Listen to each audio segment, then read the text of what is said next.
ৰাগৰ সৃষ্টি কৰি থৈ গৈছে। গোটেই ভাৰতীয় সংগীত জগতত মানে যি ধ্ৰুপদী সংগীত আছে সেই সংগীতৰ সম্পূৰ্ণ একে শাৰীত উঠিব পৰাকৈ এই যে বৰগীতসমূহৰ সৃষ্টি কৰি থৈ গৈছে, তেনেকৈ একে ৰাগভিত্তিক অংকীয়া গীতসমূহৰ সৃষ্টি কৰি থৈ গৈছে। সেই ৰাগবোৰৰ লগত বজাবৰ কাৰণে তালবিলাকৰ যে সৃষ্টি কৰি থৈ গৈছে গুৰুজনাই, সেইবোৰৰ কথা অকণমান আমি যদি যিসকল মানে সংগীতৰ লগত জড়িত নহয় সেইসকলে যদি ভাবোঁ, আজি আমি এটা বৰগীত পৰিৱেশন কৰিবৰ কাৰণে আমি কিমান দিন সাধনা কৰিব লাগে, কিমান দিন ৰিহাৰ্চেল কৰিব লাগে, তাৰপিছতো তাল কাটিব মেলিব। গুৰুজনাই সেই দিনত আপুনি ভাবকচোন, ইমান ৰাগৰ ইমান তালৰ নতুনকৈ সম্পূৰ্ণ নিজাকৈ উদ্ভাৱন কৰিছে, কাৰো পৰা শিকি নহয়, সম্পূৰ্ণ নিজাকৈ উদ্ভাৱন কৰি থৈ গৈছে। সেইগৰাকী গুৰুজনা বাৰু সাধাৰণ ধৰ্মগুৰুসকলৰ লগত মিলেনে? তেনেকৈ গুৰুজনাৰ এতিয়া সংগীতকাৰো ধৰি ল'লোঁ, গুৰুজনা ধৰ্মগুৰু ধৰি ল'লোঁ, কিন্তু গুৰুজনাই যিটো ঈশ্বৰৰ যিটো স্বৰূপ আমাক দি থৈ গৈছে, এতিয়া ভাৰতবৰ্ষত যি সময়ত পঞ্চদশ ষোড়শ শতিকাত নহয়, তাৰ আগৰ পৰা আৰম্ভ হৈছিল গুৰুজনা পঞ্চদশ ষোড়শ শতিকাৰ যিটো নৱবৈষ্ণৱ আন্দোলন সৰ্বভাৰতজুৰি চলিছিল, সেই আন্দোলনৰে এটা অংশ গুৰুজনাৰ মানে একশৰণ হৰিনাম ধৰ্ম।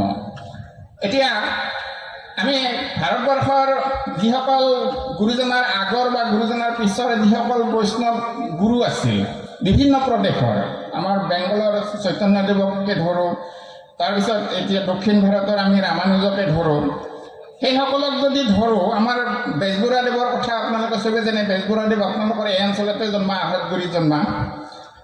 বেজবৰুৱাদেৱে এটা সময়ত মানে বৰোদাৰ মহাৰাজা, তেতিয়া মহাৰাজা আছিল ব্ৰিটিছসকলে ৰাজ্যবিলাক হেৰি কৰাৰ সময়তে বৰোদাৰ মহাৰাজা মানে ৰজা হিচাপে যেতিয়াও ব্ৰিটিছেও সন্মানটো দি আছে। বৰোদাৰ মহাৰাজাগৰাকী বৰ হেৰি আছিল, বিদ্যুৎসাহী ৰজা আছিল। তেখেতে ভাৰতবৰ্ষৰ মানে পণ্ডিতসকলক, বিভিন্ন ক্ষেত্ৰৰ পণ্ডিতসকলক, বিজ্ঞানৰ ক্ষেত্ৰত হওক, সংগীতৰ ক্ষেত্ৰত হওক, ধৰ্মৰ ক্ষেত্ৰত হওক, পণ্ডিতসকলক মাতি নি নিজৰ ৰাজসভাত মানে বক্তৃতা দি আছিল। আৰু সেই বক্তৃতা দিবলৈ আমাৰ অসমৰ পৰা এগৰাকী ব্যক্তিয়ে নিমন্ত্ৰণ পাইছিল, এইগৰাকী হ'ল ৰসৰাজ লক্ষ্মীনাথ বেজবৰুৱাদেৱ। বেজবৰুৱাদেৱে বৰোদাত গৈ যি দুটা বক্তৃতা দিছিল, এটা আছিল ৰাসলীলা অফ শ্ৰীকৃষ্ণ, মানে শ্ৰীকৃষ্ণৰ ৰাসলীলা, আৰু এটা হ'ল history of Vaishnavism in India. বক্তৃতাটো তাতেতো দিলে ইংৰাজীত দিব লাগিব, ইংৰাজীত বক্তৃতা দুটা দিছিল। সেই যিটো history of Vaishnavism in India, সেই বক্তৃতাটোত বেজবৰুৱাই দেখুৱাইছে যে বাকী যিমান ধৰ্মগুৰু আছে তেখেতসকল কোনোবা কোনোবা ক্ষেত্ৰত মানে ডাঙৰ, কিন্তু আমাৰ যি উপনিষদৰ যি বাণী, আমাৰ ভাগৱত আৰু গীতাৰ যি একশৰণৰ যিটো তত্ত্ব, এক দেৱতাৰ ভজনৰ যিটো তত্ত্ব, এতিয়া গীতাৰ পৰাই কৈ গৈছে। গীতাত মানে অৰ্জুনক শ্ৰীকৃষ্ণই কৈ গৈছে নহয়, মানে সৰ্বধৰ্মান পৰিত্যাজ্য মামেকং শৰণং ব্ৰজ, সেই গীতাই কৈ গৈছে। সেই গীতাৰ সকলো ধৰ্ম পৰিত্যাগ কৰি কেৱল মোকে অৰ্থাৎ এক পৰম ব্ৰহ্মকে ভজনা কৰা, এই তত্ত্বটো গোটেই ধৰ্মগুৰুবিলাকৰ ভিতৰত কাৰ তাতে বিশুদ্ধ ৰূপত কাৰ ধৰ্মাদৰ্শত আছে? কেৱল মহাপুৰুষ শ্ৰীমন্ত শংকৰদেৱৰ একশৰণ হৰিনাম ধৰ্মতহে আছে। সেইকাৰণে বাকী ভাৰতবৰ্ষৰ যিবোৰ বৈষ্ণৱ ধৰ্মগুৰু আছে সেইসকলক কাকো একশৰণবাদী বুলি কোৱা নহয়। তাৰমানে গীতাৰ যি তত্ত্ব, ভাগৱতৰ যি তত্ত্ব, সেইসকলে কোনোৱাই কি কৰিব পৰা নাই, ৰাখিব পৰা নাই। তেখেতসকলে চেষ্টা কৰিছে, বিশেষকৈ তেখেতসকলৰ শিষ্যসকলে সেইবোৰ সকলো ভংগ কৰি পেলাইছে। এতিয়া জাতি উপজাতিৰ কথা আমি এগৰাকীয়ে কৈ গৈছে যে আমি মানে ভূপেন হাজৰিকাৰ দিনা কওঁ যে ভূপেন হাজৰিকাৰ আদৰ্শলৈ চলিব লাগিব। আচলতে আদৰ্শটো মোৰ মতে তেনেকুৱা এটা কথা নহয়। ভূপেন হাজৰিকাই তেনেকৈ গীতৰ মাজেৰে অসমীয়া জাতিটোৰ বহুত কথা, অসমীয়া জাতিৰ কাৰণে প্ৰয়োজনীয় বহুত কথাই কৈ থৈ গৈছে। কিন্তু গুৰুজনাই যেনেকৈ এটা জীৱন পদ্ধতি দি থৈ গৈছে, এটা সুসংস্কৃত জীৱন পদ্ধতি, সেইটো বাৰু ভূপেন হাজৰিকাই দিছে জানো? সেইটো জুবিন গাৰ্গে দিছে জানো? আমি গুৰুজনাক কেতিয়া ভূপেন হাজৰিকাৰ লগত, জুবিন গাৰ্গৰ লগত তুলনা কৰাটো কিন্তু মোৰ মতে উচিত নহয়। গুৰুজনাৰ সেই আদৰ্শ আজি 550 বছৰ আগতে গুৰুজনাই প্ৰতিষ্ঠা কৰিছিল। তাৰ পিছত কিমান ঘটনা ঘটিছে। আহোম ৰজাসকল আহিছে, আহোম ৰজাসকলে গুৰুজনাক নুবুজি গুৰুজনাক তাৰ পৰা আঁতৰি আহিবলৈ বাধ্য কৰিছে। কোচ ৰাজ্যলৈ গৈছে, কোচ ৰাজ্যটো প্ৰথমতে কেনেকুৱা পৰিস্থিতিৰ সন্মুখীন হৈছে আমাৰ মানে উদ্বোধক বাবুজনে অলপমান ইংগিত দি থৈ গৈছে। কেনেকুৱা পৰিস্থিতি মানে কেনেকৈ তেখেতক মাৰি মানে ছাল এৰুৱাই দবা সাজি সেই ছালেৰে দবা শিব আৰু মানে হাড়েৰে কোবাব। কিন্তু সেইগৰাকী মহাৰজাক আকৌ কি কৰিছে, শেষলৈ সেইজন নৰনাৰায়ণে সেইগৰাকী নৰনাৰায়ণ ৰজাই মানে কুতুৰি আছে যে বাপ মোক শৰণ দিয়া, চিলাৰে শৰণ দিছে নৰনাৰায়ণ, কিন্তু শৰণটো গুৰুজনাই নিদিলে। গুৰুজনাই ইতিমধ্যে প্ৰয়াণ ঘটিল। সেইকাৰণে চৰিত পুথিয়ে কিন্তু কয় গুৰুজনাই নৰনাৰায়ণক শৰণ দিব নিবিচাৰিলে। এতিয়া নিবিচাৰিলে মানে এইটো নহয় যে নৰনাৰায়ণক বেয়া পাইছে, নৰনাৰায়ণক আগতে মাৰিব খুজিছিল, সেইকাৰণে নহয়। কাৰণ যেতিয়া নৰনাৰায়ণ ৰাজসভালৈ গৈছে তেতিয়াই গুৰুজনাই নৰনাৰায়ণক প্ৰশংসা কৰি মানে এটা ৰাজভূতিমা লিখি লৈ গৈছে। এতিয়া যদি নৰনাৰায়ণৰ প্ৰতি গুৰুজনাৰ অপ্ৰিয় থাকিলহেঁতেন তেতিয়া ভতিমা এটা লিখিব জানো? দেৱভতিমা লিখে, কিন্তু ৰাজভতিমা লিখিছে। আকৌ আপোনালোকক দিছোঁ গুৰুজনাৰ মানে আদৰ্শ, গুৰুজনাৰ ব্যক্তি হিচাপে গুৰুজনা আপোনালোকে জানে আপোনালোকৰ এইটো অঞ্চলে বৰদোৱা অঞ্চলে পৰে আচলতে। আপোনালোকে অঞ্চল হিচাপে দেই, বৰদোৱা ঠাইখনৰ কথা কোৱা নাই। বৃহত্তৰ বৰদোৱাৰ মাজতে আপোনালোকৰ এইটো অঞ্চল পৰে।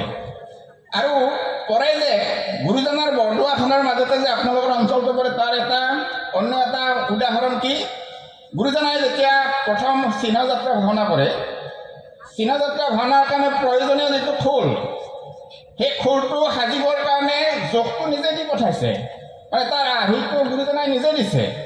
কিন্তু কাক গঢ়িব দিছে? আপোনালোক কপিলীমুখৰ ইফালে নেকি, কপিলীমুখ ইফালে, কপিলীমুখৰ কমাৰগৰাকীক গঢ়িবলৈ দিছে। গতিকে সেই অঞ্চলত কমাৰ নাছিল নেকি? মানে গুৰুজনাৰ দৃষ্টিত আছিল যে তাতে এগৰাকী কমাৰ আছে যিগৰাকীয়ে কি কৰিব পাৰিব, তেখেতৰ কাৰণে প্ৰয়োজনীয় যিটো বিশেষ বাদ্য, সেইটো এটা বিশেষ বাদ্য দেই। এতিয়া একে চামৰাৰে দুইফালে চামৰা লগাই বজোৱা বাদ্য বহুত আছে। আমাৰ ঢোলটোতো তেনেকুৱাই বাদ্য, কিন্তু আমাৰ বৰগীতত যদি আমি ঢোলটো বজাই দিওঁ তেতিয়া কি হ'ব? বৰগীতত ঢোলটো বজাই দিলে সি বৰগীতো হৈ নাথাকিব, ঢোলৰো শব্দৰ কোনো নাথাকিব। ঢোলটো কিহৰ কাৰণে? ঢোলটো বিহুগীতৰ কাৰণে, বিহুগীত জাতীয় যিবোৰত কি আছে, যিবোৰত মানে প্ৰকৃতিৰ যি উন্মাদনা, সেই উন্মাদনা আছে। প্ৰাকৃতিক যিবোৰ উন্মাদনা, কামনা বাসনা, সেইবোৰক জগাই তুলিব পৰা শক্তি ঢোলটোৰ আছে। কিন্তু আধ্যাত্মিক ভাৱ জগাই তুলিব পৰা শক্তি ঢোলটোৰ আছে জানো? নাই। সেইকাৰণে ঢোলটো আৰু খোলটো একে নহয়, দেখাতটো দুইফালে চামৰা থকা, কিন্তু গুৰুজনাৰ সেই যে জোখটো, বিশেষ জোখটো, আৰু ঢোলটোত কোনো ঘূণ দিয়া নাথাকে। গুৰুজনাৰ খোল দুটাৰ দুইফালে কিন্তু কি আছে, বিশেষ ধৰণৰ ঘূণ আছে। আৰু সেই ঘূণটো কেনেকৈ গুৰুজনাই নিজে মানে প্ৰাকৃতিকভাৱে গুৰুজনাই আৱিষ্কাৰ কৰি লৈছিল। কিহৰ মাজেদি? সেই মানে গুৰুজনাক প্ৰয়োজনীয় যিটো চাউণ্ড লাগিব, বৰগীতবোৰ ভক্তিমূলক গীত, প্ৰাৰ্থনা সূচক গীত, ঈশ্বৰক প্ৰাৰ্থনা কৰিবৰ কাৰণে, ঈশ্বৰৰ ওচৰত ভক্তি নিবেদন কৰিবৰ কাৰণে গোৱা গীত। এই ঈশ্বৰৰ ওচৰত ভক্তি নিবেদন কৰিবলৈ যিটো গীত গাব, সেইটো গীতৰ লগত কেনে বাদ্য লাগিব? তেনেকুৱা বাদ্য তেতিয়া ভাৰতবৰ্ষত নাই। গুৰুজনাই সেইকাৰণে খোলটো নতুনকৈ সৃষ্টি কৰি লৈছিল। তেনেকুৱাকৈ বাদ্য, নতুন বাদ্য এটা সৃষ্টি কৰিব ল'ব পৰা কোনোবা ধৰ্মগুৰু আছেনে? কোনোবা সংগীতজ্ঞ আছেনে? আমাৰ আধুনিক সংগীতজ্ঞ কোনে বাৰু তেনেকুৱা বাদ্যৰ সৃষ্টি কৰিছে নেকি? কৰিছেনে কোনোবাই? সংগীতজ্ঞ হয়, ভাল গাইছে, কণ্ঠটো ভাল গাইছে, কোনোবাই ভাল বজাইছে, শিল্পী হিচাপে ভাল। কিন্তু সকলো গুণ থকা বাৰু কোনোবা শিল্পী গুৰুজনাৰ দৰে একেবাৰে উপনিষদৰ পৰা, ভাগৱতৰ পৰা, গীতাৰ পৰা সমগ্ৰ ভাৰতীয় জ্ঞানৰ ভাণ্ডাৰটো গুৰুজনাই মানে মন্থন কৰি লৈছে। মন্থন কৰি লৈ তেখেতে নিজৰ যিটো আদৰ্শ, সেই আদৰ্শটো প্ৰতিষ্ঠা কৰিছে। সেইকাৰণে আজি ৫৫০ বছৰ পিছতো মানে আমাৰ আহোম ৰজাসকল আহিল, কোচ ৰজাসকল আহিল, তাৰপিছত ব্ৰিটিছসকল আহিল। বিশেষ ব্ৰিটিছৰ সময়ত গোটেই ভাৰতবৰ্ষক কি কৰি পেলাইছিল? ভাৰতবৰ্ষৰ যি মানে ঐতিহ্য, সাংস্কৃতিক ঐতিহ্য, ধৰ্মীয় ঐতিহ্য চব থান-বান কৰি পেলাইছিল। সেই থান-বান কৰি পেলোৱাৰ যিটো সময়ত ভাৰতীয় ঐতিহ্যৰ থানবান হোৱা অৱস্থা, সেই সময়তে কিন্তু গুৰুজনাৰ আদৰ্শটো কি হৈছে সেই সময়তে উজ্জ্বলি উঠিছে, হয়নে? 1930 চন, তেতিয়াতো ভাৰত স্বাধীন হোৱা নাই। 1947 চনতে ভাৰত স্বাধীন হৈছে। শংকৰদেৱ সংঘৰ প্ৰতিষ্ঠা কেতিয়া হৈছে? 1930 চনত হৈছে। আৰু বেজবৰুৱাই যেতিয়া জোনাকী কাকত উলিয়াইছিল, সেই জোনাকী কাকতখনতে প্ৰথম যে মানে আমাৰ ভাষাটো ব্ৰিটিছে যে হেৰি কৰি পেলালে, বঙালী ভাষাৰ উপভাষা কৰি পেলালে। তাৰপিছত ভাষাটোক ৰক্ষা কৰিবৰ কাৰণে আমাৰ যিসকল বেজবৰুৱা, তাৰপিছত আমাৰ চন্দ্ৰকুমাৰ আগৰৱালা, হেমচন্দ্ৰ গোস্বামী, এইসকলে যে অসমীয়া ভাষা উন্নতি সাধিনী সভা নামৰ এটা অনুষ্ঠান সৃষ্টি কৰি অসমীয়া ভাষাটোক ৰক্ষা কৰিবৰ কাৰণে এখন সমিতি গঠন কৰিলে। তাৰপিছত এখন আলোচনী উলিয়ালে, জোনাকী নামৰ আলোচনী উলিয়ালে। আৰু তাতেই মানে আমাৰ পুৰণি অসমীয়া যিখিনি আমাৰ গুৰুজনাৰ সাহিত্য, মাধৱ পুৰুষৰ সাহিত্য, আৰু আমাৰ গুৰুজনাই যিগৰাকী কবিক মানে হেৰি বুলি কৈ থৈ গৈছে, মানে অপ্ৰমাদী কবি বুলি কৈ থৈ গৈছে। আপোনালোকে জানে পূৰ্ব কবি অপ্ৰমাদী, মাধৱ কন্দলীয়াদী, বীৰশিলা পদে ৰামৰ কথা। এইগৰাকী কোন আছিল? মাধৱ কন্দলী। আৰু আজি আপোনালোকৰ কাৰণে গৌৰৱৰ কথা, মাধৱ কন্দলী কোনটো অঞ্চলৰ ব্যক্তি আছিল? আপোনালোকৰ এইটো অঞ্চলৰ আছিল, মানে নগাঁও, মৰিগাঁও, এইটো অঞ্চলৰে। এইটো অঞ্চলতে এখন কি ৰাজ্য আছিল? বৰাহী বা কছাৰী ৰাজ্য আছিল।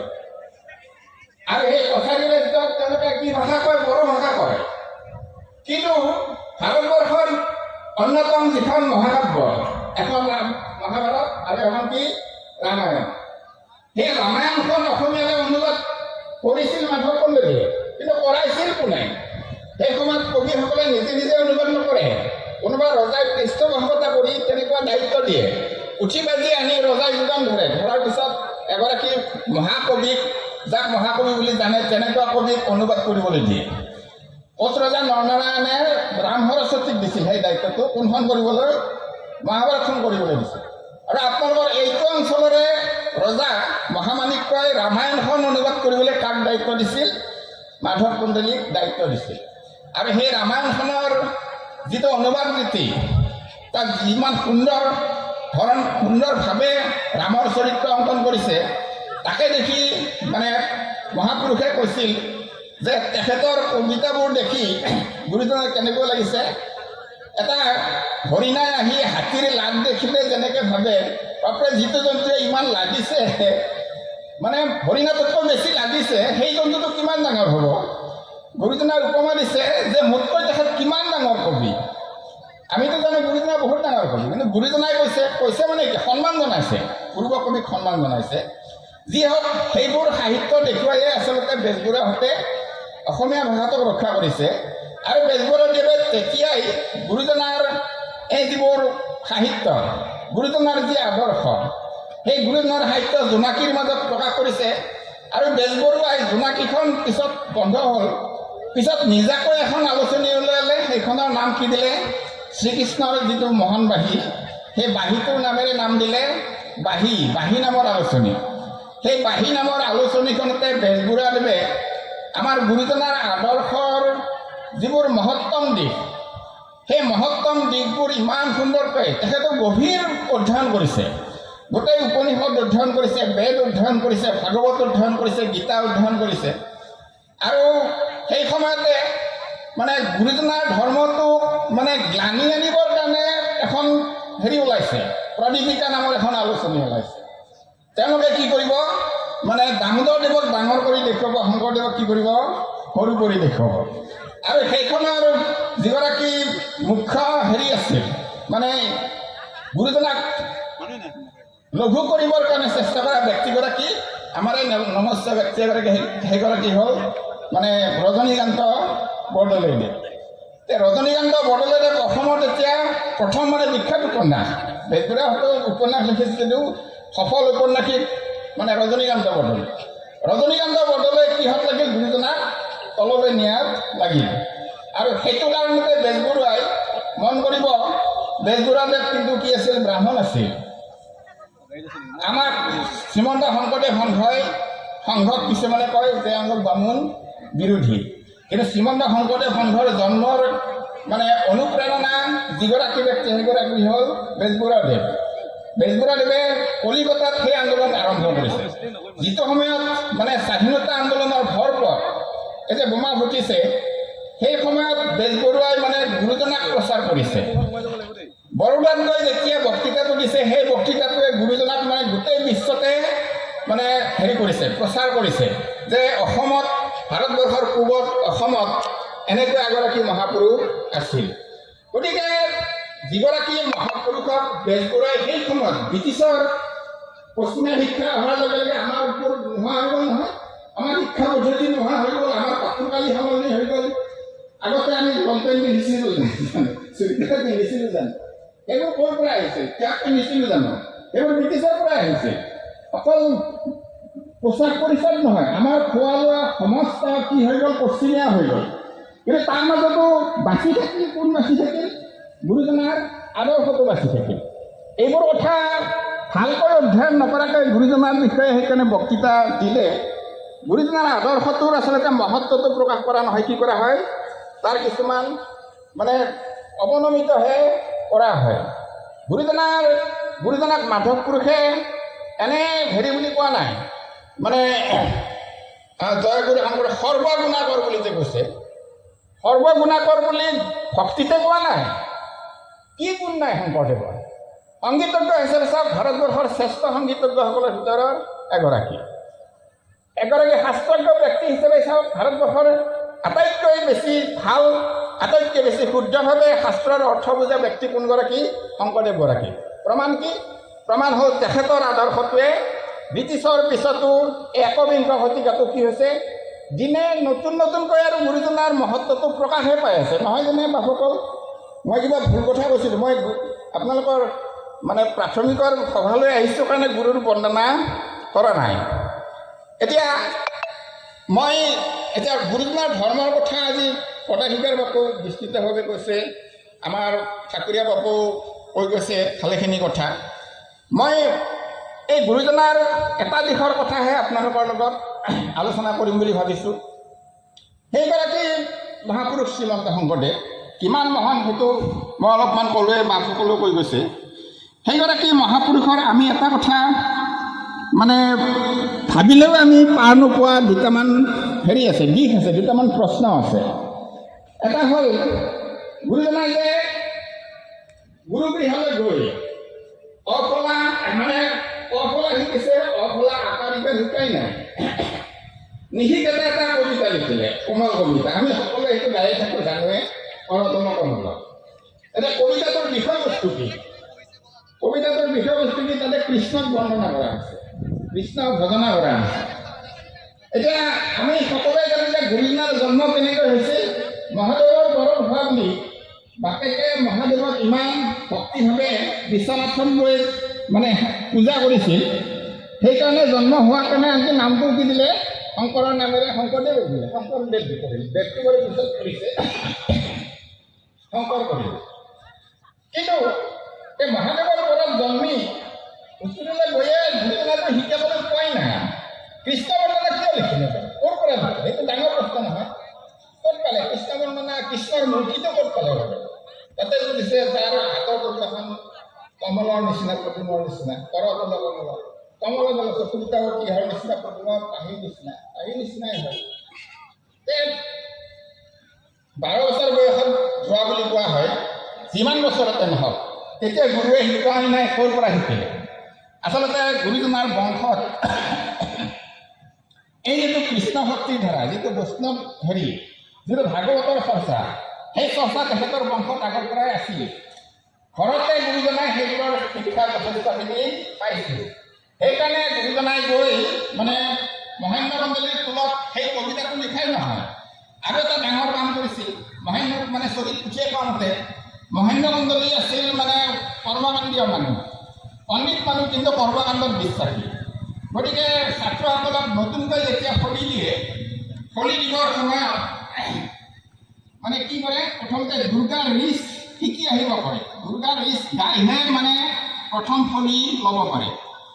গুৰুজনাক কৈছে, তুমি কাইলৈ দুৰ্গাৰ ৰিচটো মুখস্থ কৰি আহিবা, মানে দুৰ্গা দেৱী তোমাক ফলি দিম, গুৰুজনে কৈছে বা মই আকৌ দুৰ্গা ৰিচ কিয় মুখস্থ কৰিম, মই কৃষ্ণ বৰ্ণনাহে মুখস্থ যদি আপোনাৰ কৃষ্ণ বৰ্ণনা লাগে মোক কওক, মই সেই মুখস্থ কৰিম। মোক দুৰ্গা ৰিচ নালাগে নহয়, মোক কৃষ্ণৰ নাম কৈয়ে আপুনি মোক খুলি দিব, মই তেনেকৈ।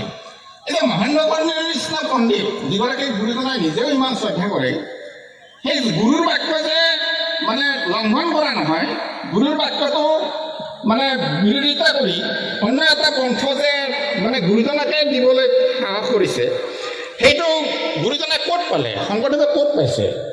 মানে দেৱী যে ভজনা কৰিব নালাগে, এক কৃষ্ণদেৱক ভজনা কৰিব লাগে, সেই কথাটো মহেন্দ্ৰ মণ্ডলীয়ে নাজানে, কিন্তু তেখেতৰ ছাত্ৰ শংকৰদেৱে জানে।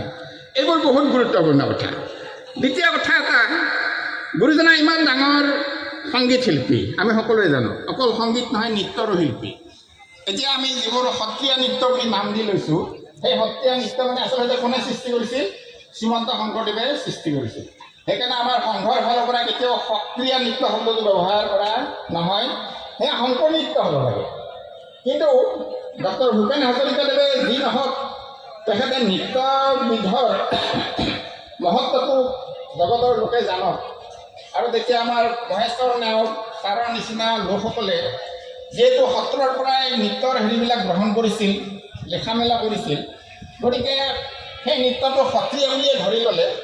আৰু এই সত্ৰীয়া বুলি ধৰি লৈয়ে মানে সেইটো নৃত্যটো ভূপেন হাজৰিকাদেৱ যিহেতু সংগীত নাটক একাডেমীৰ তেতিয়া সভাপতি, তেখেতৰ যিখিনি পাৱাৰ আছে, তেখেতে ক্লাছিকেল মৰ্যাদা যিটো আমাৰ অসমৰতো দিয়া নাছিল, মণিপুৰীয়েও পালে, তাৰপিছত ভৰতনাট্যমে পালে, বাকীবিলাকে পালে, কুচিপুৰীয়ে পালে, তাক দিয়া নাছিল। অসমখনকতো নিদিয়ে নহয়, অসমখনে সদায় আন্দোলন কৰিব লাগে।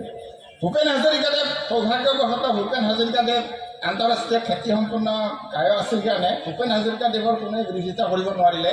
তেখেতে এককভাৱে প্ৰচেষ্টা চলাই নৃত্যবিধক মৰ্যাদা দিয়ালে, শাস্ত্ৰীয় মৰ্যাদা দিয়ালে, কিন্তু নামটো তেখেতে সলাবলৈ সাহস নকৰিলে।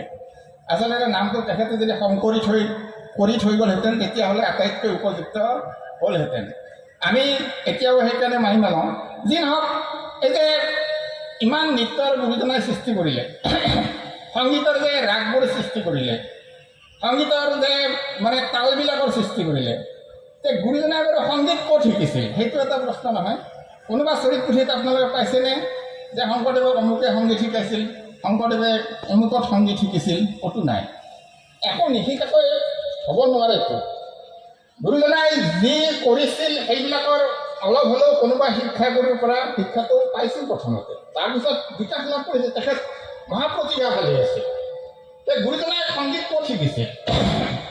আমাৰ চৰিত পুথি নগ'লেও কিছুমান মানে তথ্য কিন্তু আমি বিচাৰিলে পাওঁ। যেনে প্ৰথম এটা তথ্য, গুৰুজনাই নিজে মানে নিজৰ বংশৰ পৰিচয় যেতিয়া দিছে, কেইবাখনো গ্ৰন্থত দিছে, তাৰে এটাত কৈছে যে তেখেতৰ পিতৃ কুসুম্বৰ ভূঞা কি আছিল? মানে গন্ধৰ্ব সদৃশ সংগীত শিল্পী আছিল, সংগীতকাৰ আছিল, ইমান সুগায়ক আছিল।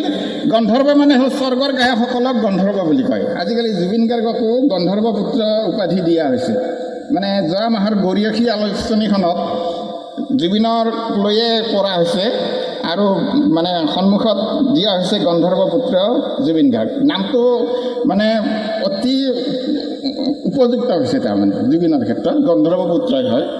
যি হওক, যদি গুৰুজনাৰ পিতৃ গন্ধৰ্বৰ নিচিনা সংগীত শিল্পী আছিল আৰু তেখেতৰ পিতৃ চৰিত পুথিবিলাকত অলপ বেলেগ বেলেগ আছে।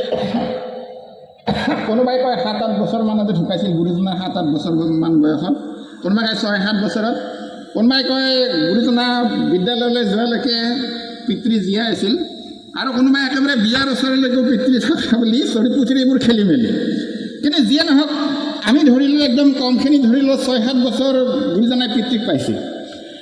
এগৰাকী সংগীত শিল্পী, যি গন্ধৰ্বৰ নিচিনা সংগীত শিল্পী, সেইগৰাকীয়ে নিজৰ পুত্ৰক বাৰু 6-7 বছৰলৈকে সংগীতৰ অলপো শিক্ষা নিদিব নেকি? আমি আজিকালি কিমান বয়সত ল'ৰা ছোৱালীক সংগীতৰ স্কুলত দিওঁ? 3-4 বছৰতে দিওঁ। তবলা বজাবলৈ শিকায়, হাৰমনিয়াম বজাবলৈ শিকে, বৰগীত গাবলৈ শিকে। আমাৰ ল'ৰা ছোৱালীবিলাকে 3-4 বছৰত পাৰে। গুৰুজনে 5-6 বছৰলৈকে নিশিকিব নেকি দেউতাকৰ পৰা? গতিকে গুৰুজনাই হয়তো গুৰুজনাৰ সংগীতৰ আদিগুৰু কোন আছিল? নিজৰ পিতৃ কুসুম্বৰ ভূঞাই আদিগুৰু আছিল। তাৰপিছত অৱশ্যে হয় গুৰুজনা যেতিয়া মানে ভাৰতবৰ্ষৰ বিভিন্ন স্থানলৈ গৈছে সেই স্থানৰ যিবোৰ সংগীত লোকসংগীত হওক শাস্ত্ৰীয় সংগীত হওক আৰু আমাৰ অসমত যিবোৰ আমাৰ বিভিন্ন অঞ্চলৰ লোকগীত আছিল তাৰপিছত আমাৰ এই যে ঠাই নামবিলাক মাকবিলাকে যে শিশুক খুৱাবৰ কাৰণে যিবোৰ গীত গায় সেই গীতবিলাক সেইবোৰ গুৰুজনাই শুনিছিল গুৰুজনাৰ বুঢ়ী আইতাক আৰু গুৰুজনাৰ দুগৰাকী ধাইমাতৃ চন্দৰী আৰু এগৰাকীৰ নামটো মই পাহৰিলোঁ সেইসকলে ধাইমাকে মাক যদিও সৰুতে ঢুকাইছে ধাইমাকসকলে সেইবোৰ গীত শিকাইছিল সেইবোৰৰ পৰা গুৰুজনাই আচলতে সংগীত শিকিছিল দেউতাকৰ পৰা সংগীত শিকিছিল আইতাকৰ পৰা শিকিছিল আৰু ধাইমাক দুগৰাকীৰ পৰা সংগীত শিকিছিল গতিকে সেইটো বেছ কৰি লৈ গুৰুজনাই পিছত নিজৰ যি প্ৰতিভা সেই প্ৰতিভাৰে ইমান মহান সংগীতকাৰ হৈ পৰিছিল যে বাপসকল কথাবোৰ কৈ ভাল লাগে কিন্তু সময়টো বোধহয় অতীত হৈছে গতিকে ইয়াতকৈ বেছি ক'লে হয়তো আপোনালোকেও আমনি পাব বাকীসকল গৈছেই যে সভাখন আৰম্ভ কৰোঁতে ইমান পলমকৈ সভা আৰম্ভ কৰিলে আৰু কথা কোৱাৰ হেৰিটো নাথাকে গুচি যিসকল গৈছে সেইসকলক দুখ দি লাভ নাই সেইসকলে সময়মতে গৈছে নহয় বাৰু 11 বজাৰ সভাখন যদি 1 বজাত আৰম্ভ হয় 2 ঘণ্টা পলমকৈ আৰম্ভ হ'লে সেইসকল ইয়াতে ৰৈ থাকিব বুলি আশা কৰাটো ভুল এতিয়া বাপসকল মই আপোনালোকক আজি ইয়ালৈ আহি মই অতি সুখী কেইবাটাও কাৰণত এটা হ'ল এখন প্ৰাথমিকে যিমান সুন্দৰকৈ এই সোণালী জয়ন্তী আয়োজন কৰিছে এইটো বাকী মানে প্ৰাথমিকবোৰে আচলতে শিকিবলগীয়া কথা দ্বিতীয় কথা এই যে মই গুৰুজনাৰ মানে আমাৰ যিসকলে মণিকাঞ্চনখন পঢ়ে যোৱা মই আজি 6 মাহ মানে লিখা নাই তাৰ আগৰ 1.5 বছৰত মই ধাৰাবাহিকভাৱে লিখিছিলোঁ গুৰুজনাৰ মহাপুৰুষ শ্ৰীমন্ত শংকৰদেৱৰ জ্যোতিৰ্ময় জীৱন পৰিক্ৰমা মই গুৰুজনাৰ জীৱনী নতুন ধৰণেৰে বিজ্ঞানসন্মতভাৱে বিশ্লেষণ কৰি এই যে গুৰুজনাই ক'ত সংগীত শিকিছিল গুৰুজনাই কৰাতল কমলাতল লিখিবৰ কাৰণে সেইটো ক'ত পালে এই ধৰণৰ কথাবোৰো বিশ্লেষণ কৰি মই লিখি আছোঁ এতিয়া আধা হৈছে আৰু আধা হ'বলৈ বাকী গতিকে মোৰ এই যে কপিলীমুখ গাঁওখন মই কোনখিনিত মই ধৰিব পৰা নাছিলোঁ আজি মই আহি গম পালোঁ যে মই আজি সেইখিনি ঠাইতে বা সেইখিনি ঠাইৰ ওচৰতে আছোঁ মোৰ সেইটো প্ৰয়োজনতে গুৰুজনাৰ এখন পূৰ্ণাংগ জীৱনী প্ৰস্তুত কৰিবৰ কাৰণে মোৰ জীৱনীখনত মই অকল গুৰুজনাৰ জীৱনত ক'ত আছিল কেতিয়া বিয়া হৈছিল কেতিয়া কোন শিষ্য হৈছিল মোৰ সেইবোৰ কথা নহয় সেইবোৰ কথা চৰিত্ৰটিত পোৱা যায় তেখেতৰ যিবোৰ সাহিত্য গুৰুজনাৰ আদৰ্শখিনি যিহেতু সাহিত্যৰ মাজত আছে সেই সাহিত্যবোৰনো কেনে পৰিৱেশত সৃষ্টি কৰিছিল এতিয়া আপোনালোকে ভাগৱতৰ হেৰিৰ কথা যদি কয় গোপী উদ্ধৱ সংবাদ আমাৰ যে শৰণ দিলে বা আমাৰ গুৰু আসনত থ'লে আজিকালি আমি কি থওঁ মানে ভাগৱতৰ যিখন চমুৰু সেইখন মণি কি গুণমালাখন থওঁ কিন্তু গুৰুজনাই যেতিয়া প্ৰথম শৰণ দিছিল আমাৰ পদাধিকাৰ বাবুজনে যে কৈ গৈছে কাহিনীটো মানে হেৰি চিহ্নযাত্ৰা ভাওনা কৰাৰ পিছত চিহ্নযাত্ৰা ভাওনা দেখি মানুহবোৰ ইমানে মানে আচৰিত হ'ল ইমানে আকৰ্ষিত হ'ল গুৰুজনাক একদম হেৰি বুলি ভাবিলে ঈশ্বৰৰ প্ৰতিমূৰ্তি বুলি তেতিয়াই ভাবিছে তাৰমানে চিহ্নযাত্ৰা ভাওনা কৰাৰ পিছত চিহ্নযাত্ৰা ভাওনা তাৰমানে ক'ত হৈছিল বৰদোৱাত মানে আপোনালোকৰ এই অঞ্চলতে হৈছিল আপোনাৰ সুৰটো আপোনালোকৰ ইয়াৰ পৰাই গৈছিল সেই চিহ্নযাত্ৰা ভাওনা কৰাৰ পিছত যেতিয়া মানে স্বয়ং শিক্ষাগুৰু মহেন্দ্ৰ কন্দলীয়ে ক'লে যে মই তোমাৰ আদৰ্শটোত শৰণ ল'ম তেনেকৈ তেখেতৰ গুৰুজনাৰ যিগৰাকী সভাপতি আছিল ৰাম গুৰু তেখেতো ব্ৰাহ্মণ ৰাম গুৰুৱে ক'লে মই তোমাৰ আদৰ্শটোত শৰণ ল'ম আৰু যিসকল তেখেতৰ জ্যেষ্ঠ ব্যক্তি আছিল মানে দেউতাক মাকটো নাই আইতাকৰ কথাটো তেতিয়া উল্লেখ কৰা নাই কিন্তু তেখেতৰ পেহাক তেখেতৰ ককাক তেখেতৰ খুৰাক ভায়েক সকলোৱে আহি ক'লে যে আমি তোমাক শৰণ ল'ম তেখেতসকলে কৈছে তোমাক শৰণ ল'ম এতিয়া কোনোবাই কৈছে তোমাৰ আদৰ্শত শৰণ ল'ম কোনোবাই কৈছে তোমাক শৰণ ল'ম চৰিতপুথিয়ে কওঁতে যি ধৰণে অলপ বেলেগ বেলেগ ধৰণে কৈছে এতিয়া শৰণ দিব লাগিলে গুৰুজনাই কিন্তু নিজকে ঈশ্বৰ বুলিতো নকয় আনকি গুৰু বুলিও ক'ব খোজা নাই গুৰুজনাই কৈছে যে নহয় শৰণটো তেনেকুৱা বস্তু নহয় শৰণটো ল'ব লাগিলে এটা বিশেষ ব্যৱস্থা আছে। বাৰু কাইলৈ আপোনালোক আহিব, মই এটা ব্যৱস্থা কৰিম। সেইবুলি গুৰুজনাই ঘৰলৈ গৈ ৰাতিৰ ভিতৰতে এখন শাস্ত্ৰ ভাগৱতৰ পৰা চমু সৰু শাস্ত্ৰ এখন অসমীয়া ভাষাত লিখিছে। সেই শাস্ত্ৰখনৰ যিটো বিষয়বস্তু সেইটো কি আছিল? গোপী উদ্ধৱ সংবাদ। মানে গোপী আৰু উদ্ধৱ, গোপীসকলো কৃষ্ণৰ শ্ৰেষ্ঠ ভক্ত বুলি কোৱা হয়, উদ্ধৱকো শ্ৰেষ্ঠ ভক্ত বুলি কোৱা হয়। এতিয়া সেই দুই ভক্তৰ মানে যেতিয়া মিলন হৈছে, সেই মিলনৰ কথাখিনিক লৈ মানে গুৰুজনাই সেই শাস্ত্ৰখন প্ৰস্তুত কৰিছে আৰু পিছদিনা সেইখন সন্মুখত থৈ সকলোকে শৰণ দিছে যে আপোনালোকে শৰণ ক'ত লওক? ইয়াতে লওক, মোৰ ওচৰত নহয়, শাস্ত্ৰখনত লওক। সেই শাস্ত্ৰখন দিয়া মানে কি? শাস্ত্ৰখন যিহেতু দুগৰাকী ভক্তৰ, মানে দুগৰাকী নহয়, গোপীসকলতো বহুত ভক্ত, উদ্ধৱ কিন্তু এগৰাকী। এই শ্ৰেষ্ঠ ভক্তসকলৰ য'ত আলোচনা আছে তেনেকুৱা শাস্ত্ৰখনি তেখেতে সন্মুখত থৈছে। আৰু তাত কি আছে? কৃষ্ণৰ গুণগান আছে। সেই কৃষ্ণৰ গুণগান অৰ্থাৎ আমাৰ গুৰুজনাৰ ধৰ্ম কি বুলি কওঁ আমি? নাম ধৰ্ম বুলি কওঁ। মানে ঈশ্বৰক ভজনা কৰিবলৈ, ঈশ্বৰক সন্তুষ্ট কৰিবলৈ হ'লে কি লাগে? ভক্তিভাৱে ঈশ্বৰৰ নাম গুণ শ্ৰৱণ কীৰ্তন কৰিব লাগে। সেই পুথিখনত গোটেইকেইটা বস্তু আছে। আমাৰ পদাধিকাৰ বাবুজনে শৰণৰ কথা কৈ গৈছে যে ভক্তি, শৰণ যদি নাই ভক্তি হ'বই নোৱাৰে, প্ৰকৃত ভক্তি হ'ব নোৱাৰে। এই যে মানে চতুৰ্ভুজ ৰূপটো হৃদয়ত যদি ধাৰণ কৰিব লাগে, হৃদয় ধৰা ৰূপ, হৃদয়ত ধাৰণ কৰিব লাগিলে হৃদয়ত এনেকৈ ইয়াতে থৈ দিলে তেনেকুৱা বস্তু নহয় নহয়। ক'ৰ পৰা আহিব লাগিব? আপোনাৰ মনৰ পৰা, হৃদয়ৰ পৰা, চাৰিওফালৰ পৰা আপুনি ঈশ্বৰত একান্তভাৱে সমৰ্পণ যেতিয়া কৰিব, তেতিয়াহে ঈশ্বৰৰ যিটো স্বৰূপ সেইটো আপোনাৰ কি হ'ব? মগজুলৈ নাহে, আপুনি বুজিব নোৱাৰে। কি হ'ব? উপলব্ধি হ'ব। বুজাটো কিহেৰে বুজে মানুহে? মূৰেৰে বুজে নহয়, মগজুৰে বুজে। উপলব্ধিটো কিহেৰে কৰে? হৃদয়েৰে কৰে। ঈশ্বৰ আচলতে বুজা বস্তু নহয়, ঈশ্বৰ কি? অনুভৱৰ বস্তু, উপলব্ধিৰ বস্তু। আপুনি যেতিয়া হৃদয়ত উপলব্ধি কৰিছে, আপোনাৰ সেই চতুৰ্ভুজ মূৰ্তিয়ে আপোনাৰ হৃদয়ত মানে কি হৈছে? প্ৰতিভাত হৈছে। আৰু সেইটোৰ কাৰণে কি লাগে? প্ৰথমতে শৰণ লাগে।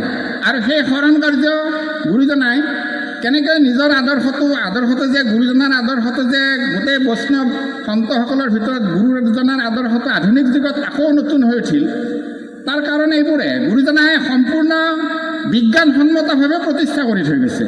সেইকাৰণে মাজতে হেৰি হ'ল, গোটেই সত্ৰাধিকাৰবিলাক গুৰু হৈ উঠিল নহয়, শংকৰদেৱক গুচাই দিলে। এতিয়াও মাজুলীৰ কেইখনমান সত্ৰই আপুনি যদি বাহিৰৰ পৰা গৈছে চিনাকিটো দিয়া নাই, তেতিয়াহ'লে ক'ব শংকৰদেৱ গুৰু বুলি ক'ব।